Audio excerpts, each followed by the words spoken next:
Welcome to Wrestling with Heart, a podcast looking at pro wrestlers giving back to their community. Join me, Stanley Carr, as I interview wrestling's hottest names who use their platforms as entertainers to raise awareness and do community service. Hello and welcome to another edition of Wrestling with Heart. This is the show where we talk with professional wrestlers and professional wrestling personalities about their lives in and outside of the ring, as well as doing acts of charity work, community service, volunteering, and spreading positivity. We're always about the positive vibes here on the show.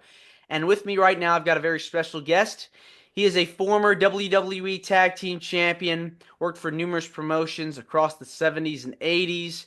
Pleased to welcome the one, the only, Tony Garea. Welcome, Tony, to Wrestling with Heart. Well, thank you very much. Pleasure to be here. Yes. So you're from Auckland, New Zealand. Tell me about your childhood and upbringing. That's correct. Well, I was born in the suburbs of Auckland, little town called Royal Oak, and when we were about 8 years old, my parents bought an orchard up in the country, which, by the way, is now part of the city. And I spent about 8 years on the orchard.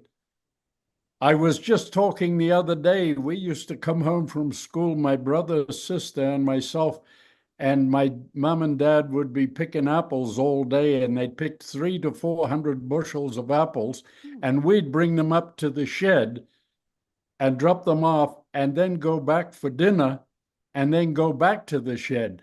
Now, if that was to happen today, I think my mother and father would have had 3 life sentences, because it would have been cruel for to do that to your children. But we begged to do it, because driving the tractor was a big thing, the tractor and trailer. But we begged to work there. So we were there for, like I say, about 8 years, and then we moved back into the city. And then that was about it. Finished high school and just went to work. Yeah, so growing up kind of on a farm, enjoying those apples and getting the chance to be with your siblings. I mean, sounds like a nice life. Oh, it was great. I plowed the fields. I picked the apples, picked the oranges, the grapefruit, feijoas, any of the fruit. And then I took care of some sheep. There was a guy in the area that had a bunch of sheep, and he used to take them around to the farms and the orchards and graze them there. And he gave my dad a penny a day per sheep for grazing. And I used to help him, taking the tails off the little lambs and drenching them. And I wouldn't have traded for the world. I'd do it all again. It was a great experience. Yeah, it's not every day you get to do those kinds of things. Grow up and, you got food, you got animals you're taking care of. Mm. Really cherish those simple things in life. Yeah. And get a lot of experience about what life is all about. I Hmm. think that was a big thing growing up in the country. It was great. Mm. Now, was wrestling always something you enjoyed watching, or I know you're doing some research on your career. I know you were big into athletics, playing rugby. Was wrestling something you grew up watching before actually getting into it? No, we didn't. We didn't have television till about 1961, but they used to have wrestling, and they used to commentate on it over the radio. And so we listened to it that way. And then we had a fair up our way, and they had wrestling matches at the fair. I think that was the first time I'd seen professional wrestling. And then later on, of course, I went to the local YMCA where they had wrestling matches on Monday nights. Um, I think it was in the winter time, I think. Hmm. Yeah. It was different back then. The territories, um, the lifestyle especially was different than today. I think wrestled in certain places, and then they put you in other parts of the country, different parts of the world. Um, Talk to me about the first time you went to the matches. What was that experience like? Well, I'm trying to think the first match we had a local guy. This is back in New Zealand. His name was John De Silva, and he'd wrestled in England, and then he came back to New Zealand, and he was the Commonwealth champion. And it was interesting watching them. Like they'd stay in a hold, and they'd be in a hold for the whole round. And we had rounds there. We didn't have like 20-minute time limits or 30-minute time limit. We had like I I want to say, well, it varied. We had like 6 5-minute rounds, and then I think they might have had 6 8-minute rounds too. So you wrestled around, the bell went, you took a little break, the bell went again, you went back, wrestled again. It was entertaining, for us because that's what it was. Now, you got to, as I mentioned, you got to play different sports. What was it about wrestling that made you go, you know, I think I kind of want to go into this. I want to do this. Well, actually, I was playing rugby, and there were a couple of guys on our team that wrestled professionally. And I'd start working out. This was back in the 60s, and workout was a no-no, because it was all those falsehoods about being muscle bound and not being able to do this and not being able to do that. And I'd built up a reasonable body on me, and these two guys said, "Would you like to come wrestle?" I said, "Sure." "How much money can I make?" Because I wasn't making a lot of money back then. I had a job. I think I was driving a truck at that time, and anywhere I could get some extra money, I'd be in. So I worked out for about 18 months, and we worked out on a basketball court with a piece of canvas on the floor. And that's where we took our bumps on a hard floor. Admittedly, we had a little felt under the canvas, but it was still pretty stiff. Yeah, I'd imagine it hurts. It did. Yeah, especially the first couple of times till you learned how to take care of yourself. Al, do you remember any pieces of advice you got from your trainers early on that you kind of remembered and recall to today? Well, I was always remembered in professional wrestling, make your opponent look good. I always remember being told that, and take care of your opponent. That was it back then. But that was on the QT. Nobody else knew that because now everybody knows everything. So but that's what I was told, and then if you take care of your opponent and you beat somebody, then you beat somebody. Yeah, it's always that you're that it's like a dance, you're working with your Yeah, partner, you're trying to, make sure you're doing the moves properly and you don't want to get hurt out there. You want to do it yeah, safely, exactly. smooth as Because this is possible. the way you make your living. And if you get hurt, and if everybody gets hurt, then there'll be um, no professional wrestling. It'll No. all be gone.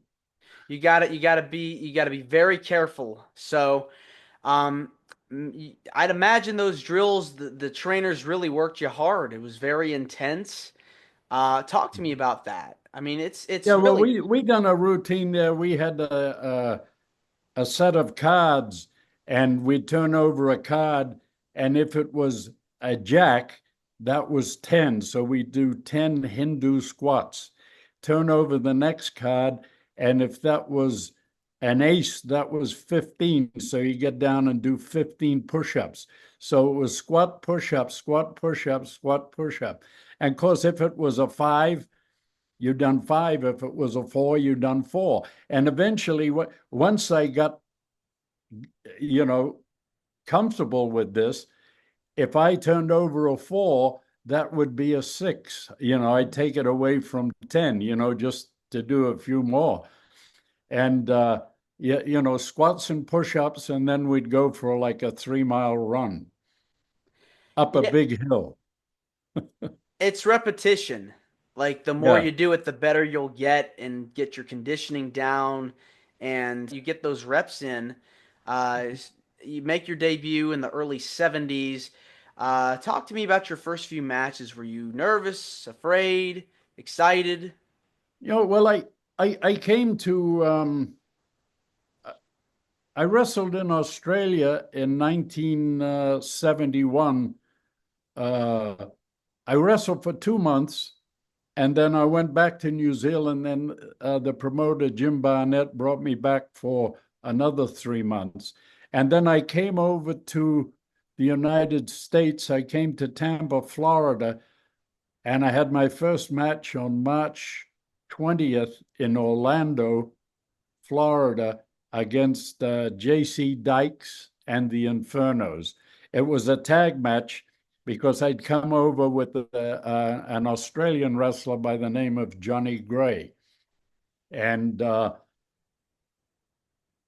we wrestled at the sale yards in Orlando. So I'm walking through cow manure out to the ring, and I just left New Zealand that have about 5 million cows. So I thought that was quite ironic.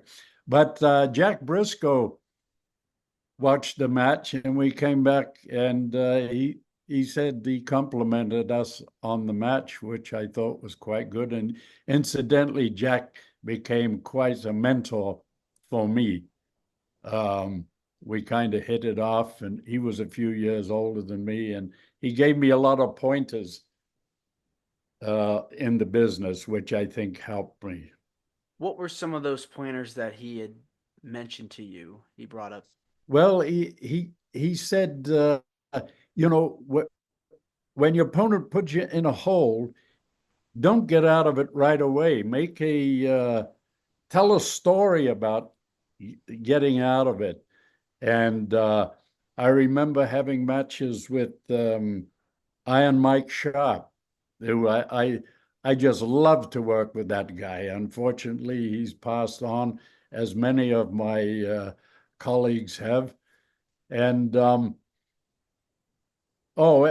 I spent 8 minutes getting out of a headlock. It was fantastic, just telling the story. I'd Mm. imagine it's tough because you're in that spot and you have to really dig down deep to get out of it, and you really have to convince the audience that you're stuck, but you're gonna pull out of it one way or another. So I'd imagine the crowd really got into it, and you're able to Oh feed off yeah, that energy. yeah, absolutely. Um, Many times that I worked with Mike, it worked that way, but he was always moving. Oh, there was always some action with him going on there. And of course, there were many others that I worked with too, that had great matches like Madison Square Garden, Moondog, Lonnie Main. We beat the living Jesus out of each other one night there. And a few years later, I bumped into him. I said, "You remember that night in Madison Square Garden?" He said, "Oh, Jesus." He says, "I could barely move for 3 months." But it was all in good fun. Yeah, it's always about those moments that you still remember and recall and share with so many of the Mhm. people that uh, you've bumped into and run into over the years. You got to work for WWE back then, WWF, Yeah. for a long time. Tell me how you got signed and any fond memories of your time there. Well, I was down in Florida, and I wasn't making a whole lot of money. And that, that was the reason for me to come here, to make some money and then go back home to New Zealand, which I didn't do. But I mentioned about going to New York, and Eddie Graham was there. He says, let me give Vince McMahon Sr. a call. And he tried to call him, and he didn't answer. And then about 3 weeks later, I was in the office and I seen Eddie. I said, Eddie, did you get in touch with Vince McMahon? He said, no. He said, let me try him now. So he booked me there, like I was right in front of him, and he was talking to Vince and mentioned my name. And, was he going to change my name? And he said, no, we keep the same name. And then September 20th, 72, I went up to Philadelphia to do my first TV. And that happened to be my birthday. And I said, oh my God, here I am, this kid from New Zealand in Philadelphia, and nobody knew me. I could have disappeared. Nobody had missed me for a month. And so I done three wrestling matches at the Philadelphia Arena, which I don't think is there anymore. And then I was off, and then I stayed there like something like 2.5 years, I think. They brought Haystacks in, and they tagged me up with him, and that was my first tag team title, was with Haystacks against Fuji and Tanaka. And I was green, oh, I'll work as hard as I can and I'll get advanced, but that wasn't the way. So I just watched everybody. I was told to watch as many matches as I could. And that's what I did. I'd be peeking through the curtain, watching the matches. And also, if somebody was doing something and that was in my repertoire, then I would eliminate it from my repertoire because the people had already seen it. Always good to get those influences and kind of pick out what you like and then implement them into your style. Yeah, And that's what makes, I feel like, characters and wrestlers so unique, is that they take certain things that they like about different wrestlers and then create something, infuse it into their own, and I feel like that's what makes them superstars. yeah, absolutely. Yeah, that's some advice Jack Briscoe gave me too. He said, if you see something you like, he said, don't copy it, but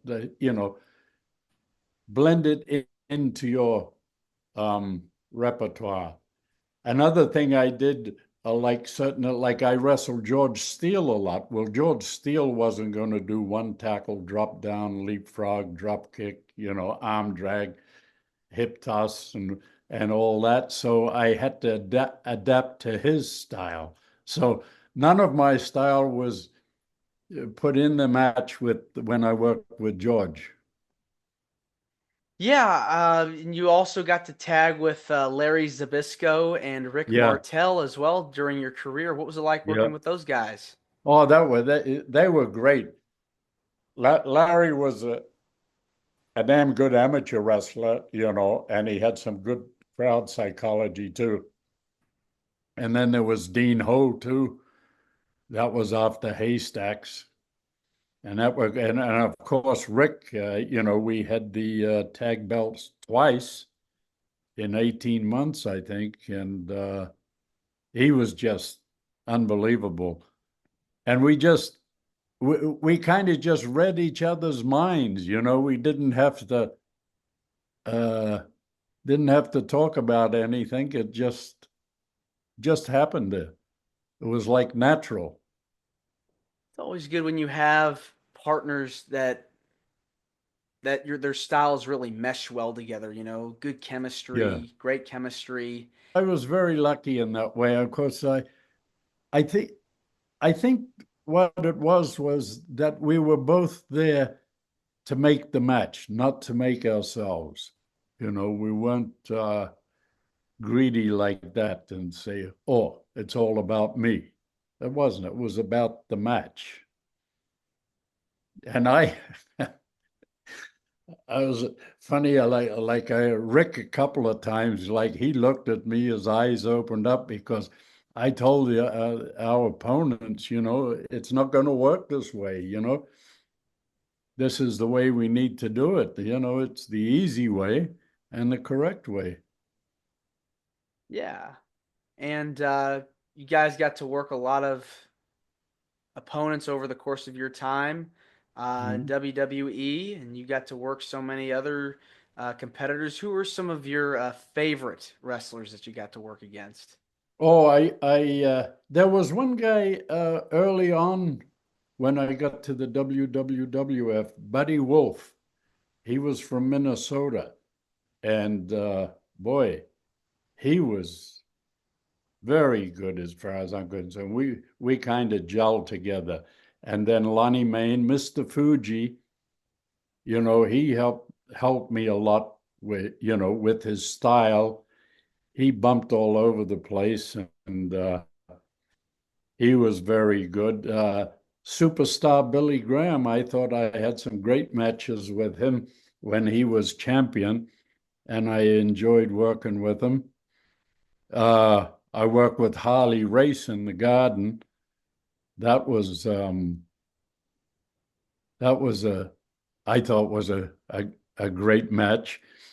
And then I heard about how I didn't know that Harley was who Harley was. I knew he was the NWA champion, but evidently he was more than that.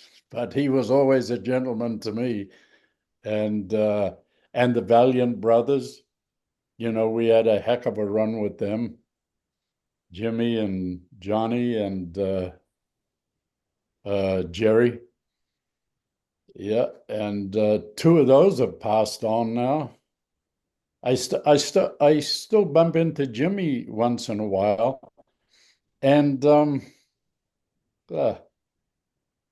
boy, the old memories. God, I'm trying to think of a couple of other guys. I can see them, but I can't think of their names. Yeah, but it was a good old time. It's been God. 69 is when I had my first match, 1969. So it's getting up there. Yeah, 55 years. Yeah. Some people aren't even that old.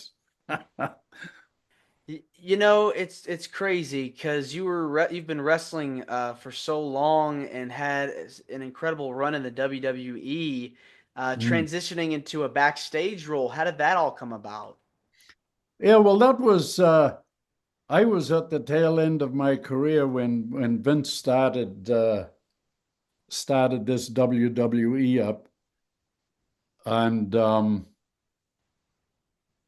I think Chief Jay Strongbow asked me if I'd be interested in becoming an agent. And I thought, well, what the heck else am I going to do? It's either that or go back home.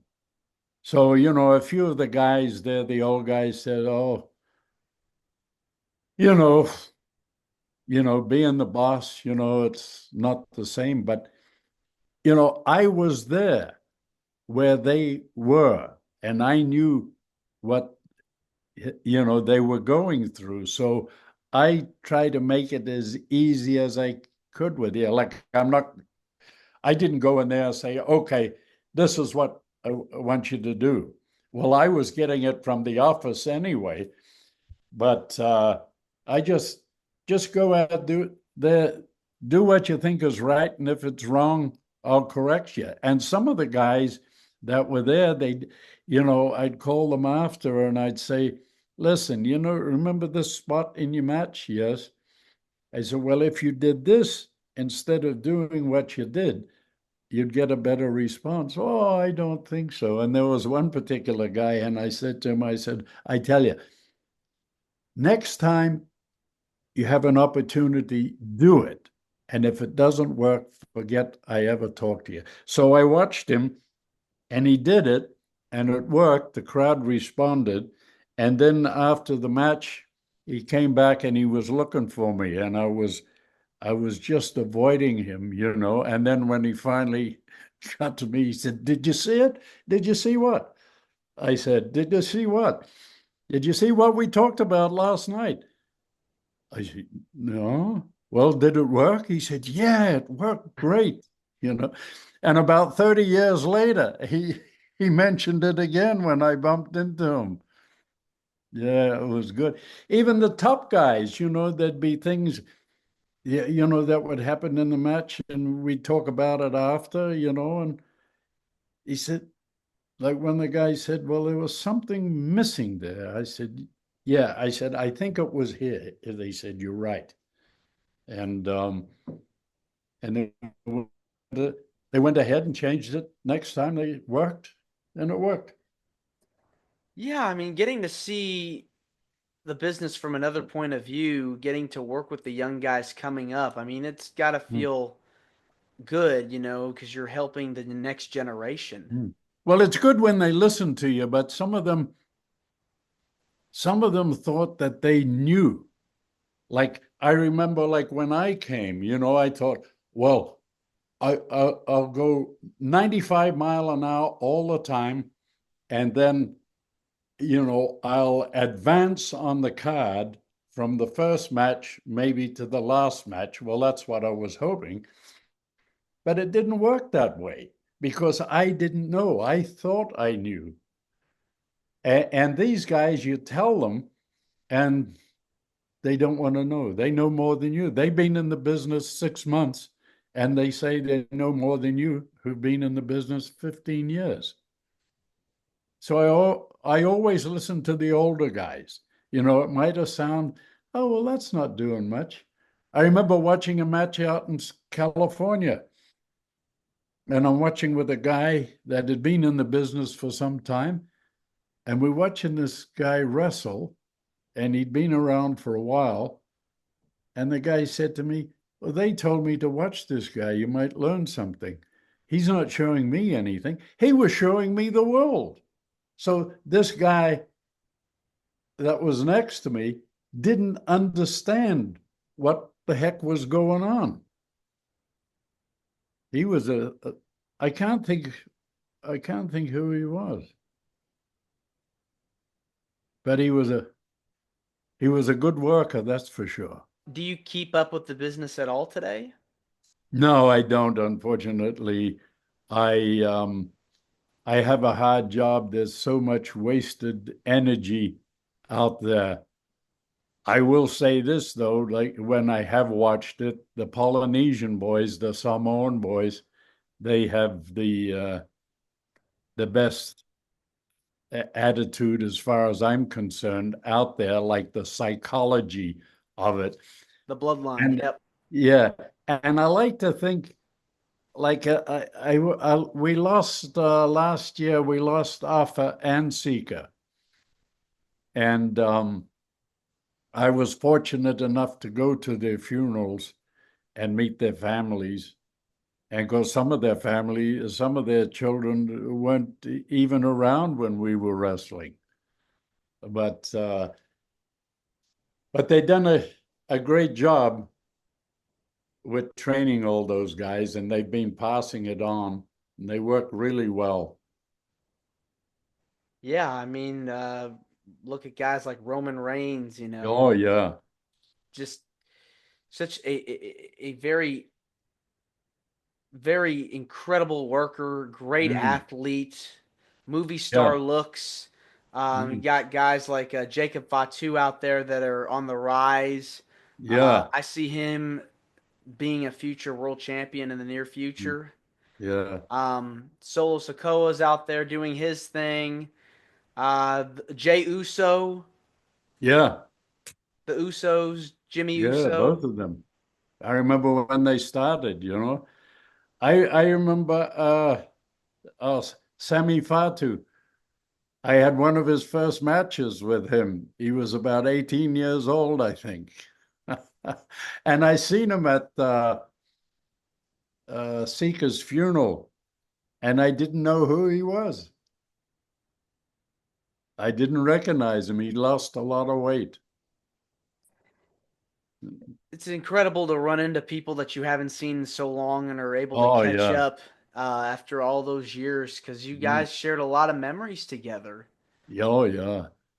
I bumped into Billy Kidman at Offa's funeral, and he's there and he's looking. Hi, Tony. I said hi. He said, "You remember me?" I said, "No."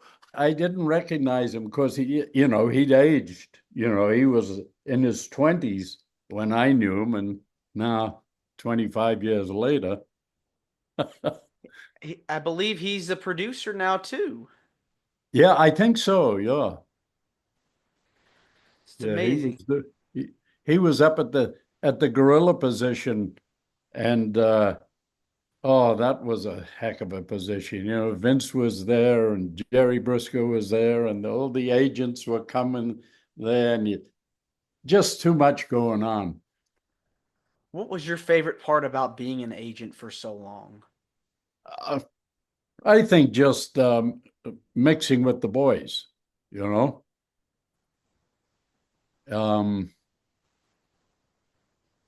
it was and it was good to see the ones that listened to you, and then you would see them develop, and they do.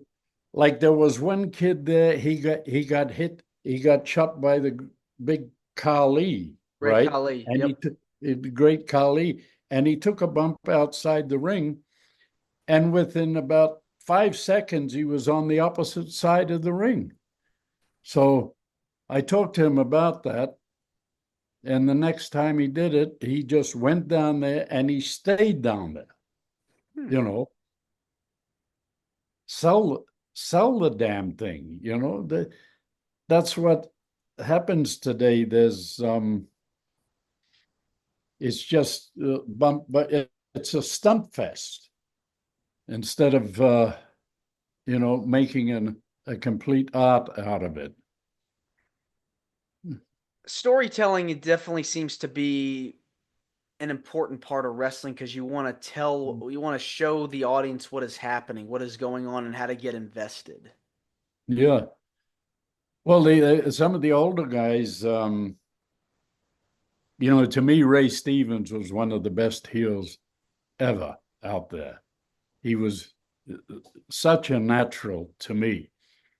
But Johnny Valentine, he was methodical. Bob Orton, but you would believe I seen Johnny Valentine work with Jack Briscoe in Sarasota in 1972, and I still remember that.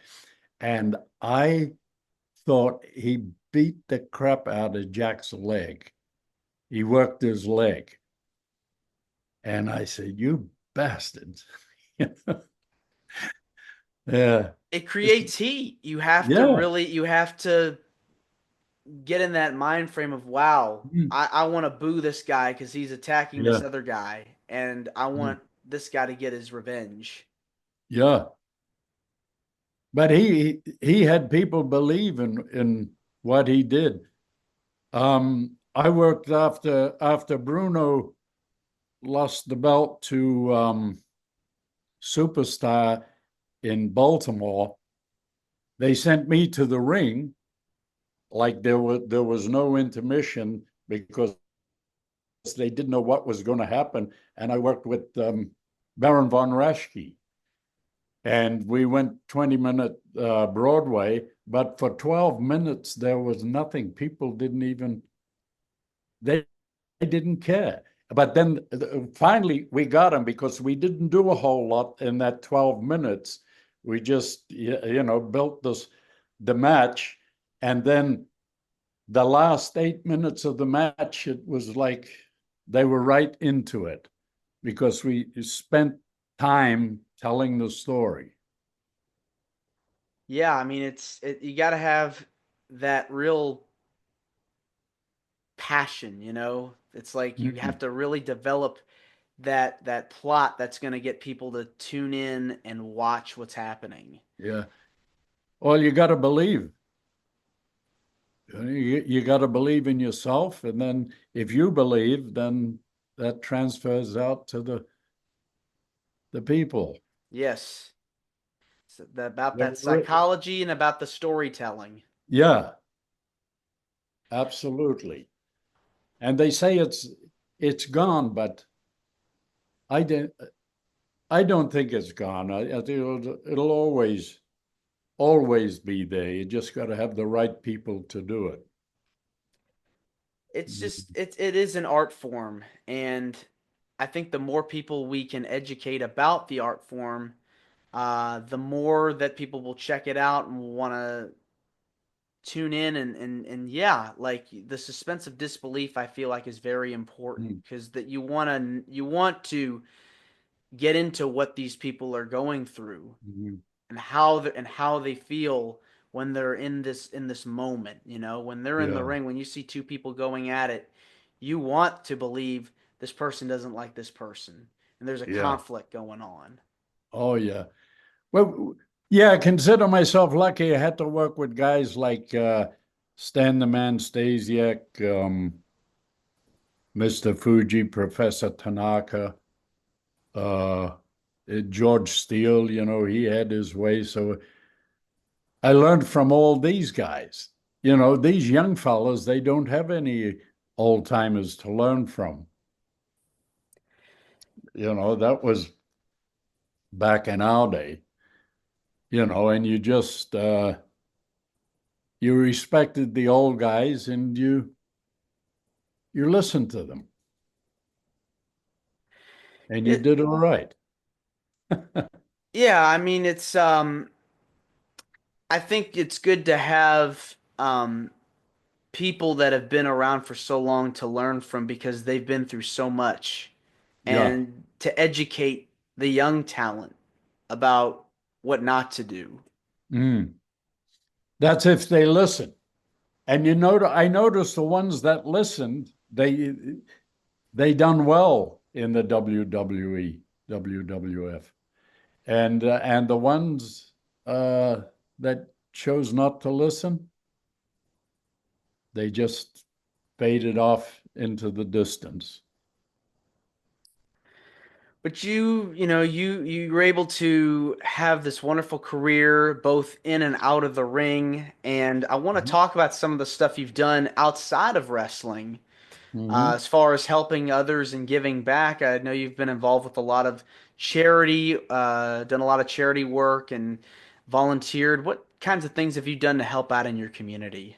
Well, I've done a lot. Like my boys, they played football for Hamden High School years ago.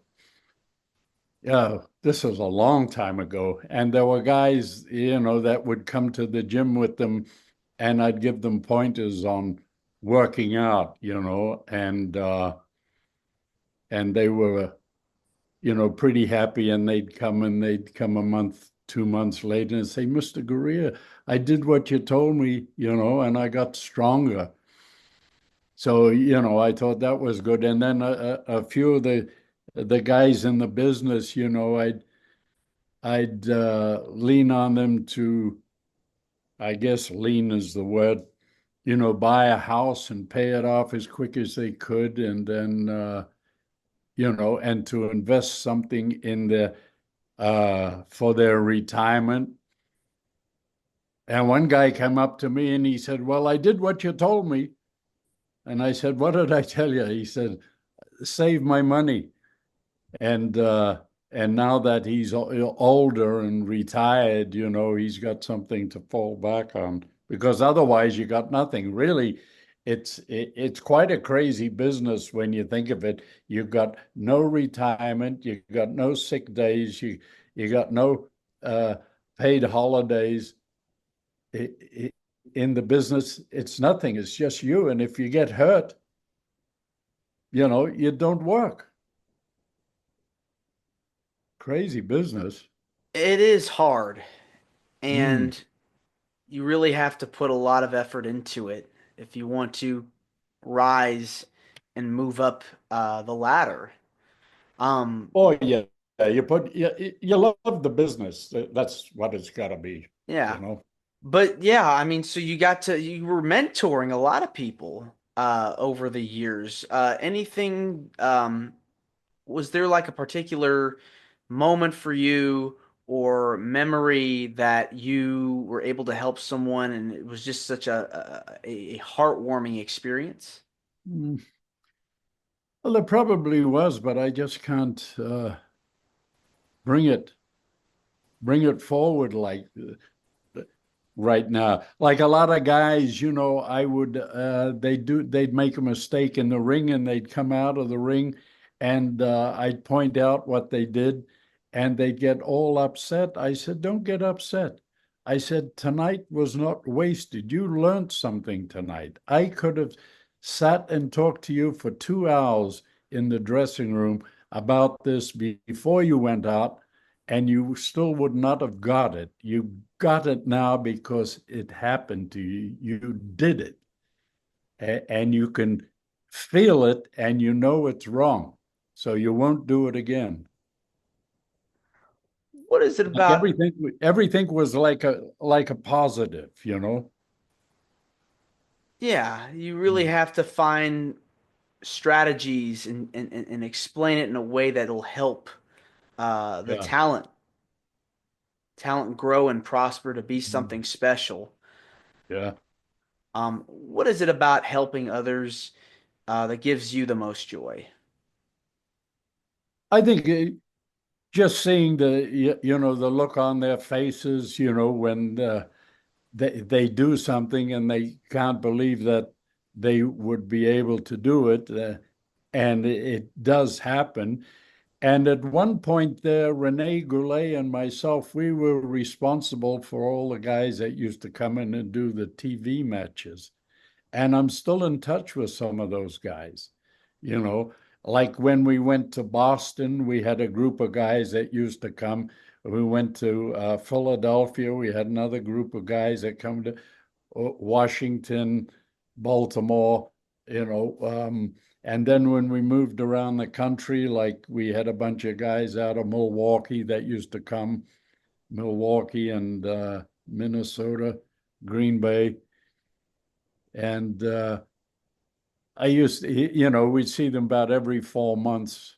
So I'd see them about 3 times a year. It's like coming home. Yeah, I mean, you're helping these young athletes really learn the business and you're giving them messages that will guide them along in their careers. So you're paying it Yeah. forward. Yeah, they a few of them made it. Not not too many, but a few of them got out there. Dolph Ziggler, he was one. He used to come to Cleveland, I think. Yeah. And then he went down to uh, Louisville. Hmm. That's where they had the OVW. training school. I remember when Bob Orton Jr. brought Randy down to St. Louis, and Christ, Jack and I were the agents there. Jack Lanza and I, and Bob said, "Wondering any chance of Randy getting into the business?" And I looked at him. I said, "Oh my God." Here he was, about 6'4". He was probably about 250 pounds at the time. And Randy was good. He listened good. I used to tell him after the TV matches, this, that. I said, "But you talk to your father, you know, he'll probably tell you the same thing." And I see him the next day. I said, "What'd your dad say?" He said, "Exactly what you said." And to see how these guys have become megastars today, Mm, Orton's still out there, yeah, continues to do well, still going strong. Dolph Ziggler, now Nick yeah, Nemeth in TNA, yeah, has really had really an incredible career in his own right. So it's got to yeah. feel good, to see these guys that you took under their wing, Mm. uh, and really just give them that advice. Yeah, it just helped them with the little things. Nothing big, but the big things take care of themselves. It's the little things you've got to tweak. Mm-hmm. Yeah, I was told that by an old-time wrestler. Yeah, a lot of memories. Mm-hmm. At least I've still got my memory. Yeah. Yeah. Well, Tony, this has been wonderful getting the chance to speak with you. I want to say thank you for coming on to Wrestling with Heart. It Oh, means you're a lot to welcome. me and to Mhm. my listeners and viewers that are watching this on YouTube. Where can people find out more about you? If you have anything you want to plug, feel free to Mhm. do it. Feel free to Yeah, do I so. don't I don't have a lot. I'm kind of, quiet. I'm down here in Florida. I got my thing. I go to the gym in the morning, and then I go to happy hour and just have a couple of beers and talk with some guy. Actually, I'm the oldest guy in the group. Okay. Yeah, we got a guy that's he was an engineer and he worked all over the world. Another guy, he worked at the Space Center and he's retired from there. We got another guy, he's a contractor, and Bicycle Bob, he worked with Boeing for like 40 years. Hmm. Yeah. So we just Interesting. have it's good. And Yeah. then in the morning, go to the gym there. I got a friend of mine, he's on the SWAT team at the Space Center. He's like 65 years old. He's the oldest guy on the team, and he's got to pass a test like twice a year. Wow. So he's in good shape. Well, you're around people that support you and care about you. That's the most important thing. Yeah, yeah, I guess so. Yeah. Well, Oh, Tony, well, it's been good. yeah. Tony, again, thanks so much for coming on, and you're more than welcome to You're come back. welcome. No, thank you. All right. Okay, Stan. All right. Take You have care. a good day. You too. Right. Bye-bye. This is Wrestling with Heart. I hope you found this podcast to be informative and entertaining. If you did, please hit the subscribe button and look out for the next edition.